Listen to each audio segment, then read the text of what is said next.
E aí galera, aqui quem fala é o Rafael e no vídeo de hoje a gente vai dar prosseguimento à série Dinheiro na Prática e fazer os aportes da nossa carteira chamada de carteira completa. Carteira que mescla diversos tipos de ativos, diversas classes, escolhida aí de maneira mais ativa em relação às ações e aos fundos imobiliários. Então, se você é novo e está chegando agora, no primeiro episódio da série Dinheiro na Prática eu expliquei como que eu montei essas carteiras, os percentuais que a gente ia seguir e a composição de cada uma. Basicamente, nessa série eu comparo as 7 carteiras com o desempenho do CDI no período, fazendo aportes mensais aí, que começaram com R$ 2.000 no ano passado, e esse ano a gente atualizou a inflação de 5%, então deixamos com R$ 2.100 de aporte por mês. Então, sem enrolação, vamos para o site Investidor 10 e ver onde a gente fez os aportes nesse mês de março de 2025. Olhando aqui para o site do Investidor 10, como eu comentei anteriormente, essa é uma carteira que se expõe a ações, todas escolhidas individualmente, sem ser via ETF, fundos imobiliários também, escolhidos individualmente. A parte de ETFs aqui a gente tem ações internacionais, renda fixa e pouquinho de criptomoeda, tá? Renda fixa, apesar de ser ETF, são todas ligadas aí a títulos que você encontra no Tesouro Direto, tá?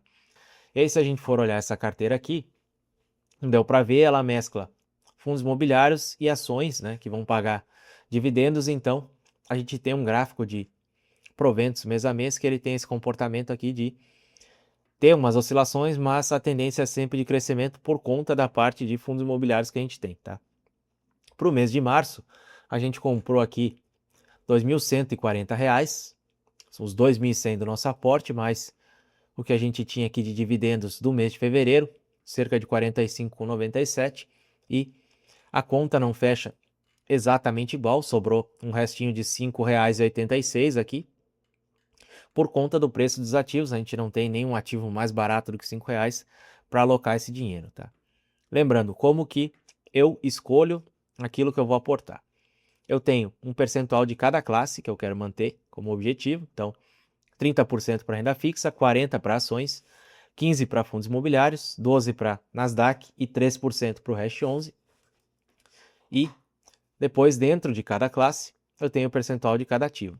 Então, basicamente é pegar o patrimônio total que a gente tem aqui, multiplicar pelo percentual da classe e pelo percentual do ativo, e a gente vai ter quanto que cada ativo deveria estar representando da carteira, né? O valor ideal dele aqui. E aqui do lado, o valor atual, tá?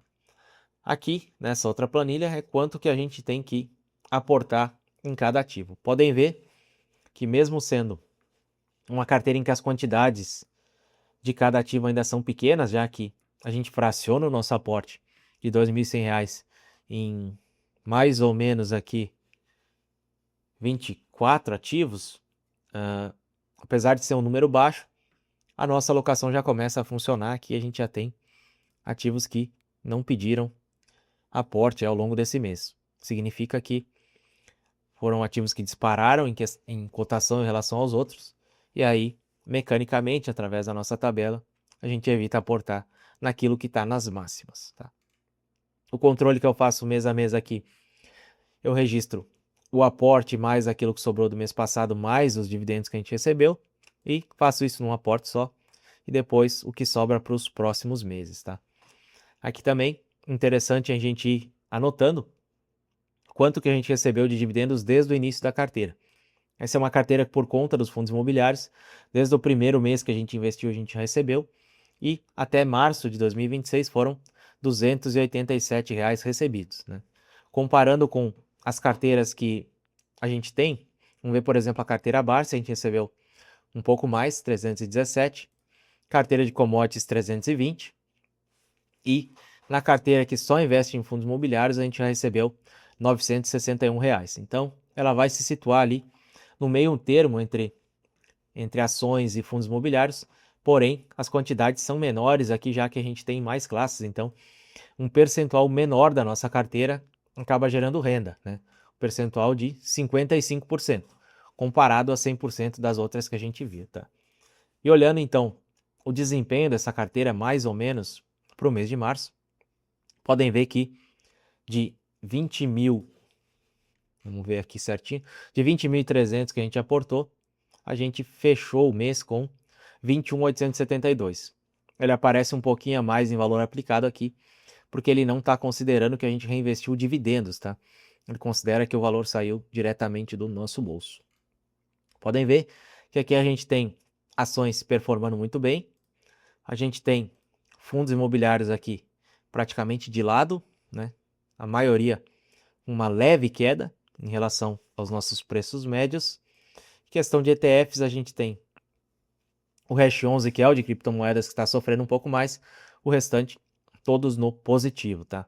Nasdaq recentemente deu uma melhorada aqui no mês de maio, mas essa análise que a gente está fazendo aqui é em relação ao mês de março, tá?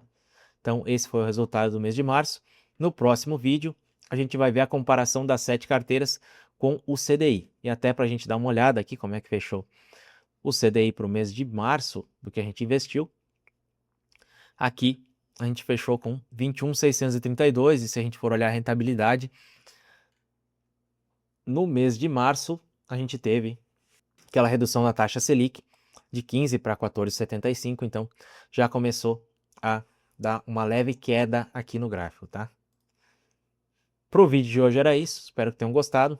Não esquece de curtir, compartilhar e se inscrever, porque no próximo vídeo a gente vai trazer o comparativo aí de todas essas carteiras em relação ao CDI, para ver como que cada uma delas, cada um dos ativos, cada uma das estratégias está performando no mês de março de 2026. Espero que tenham gostado, valeu e até a próxima.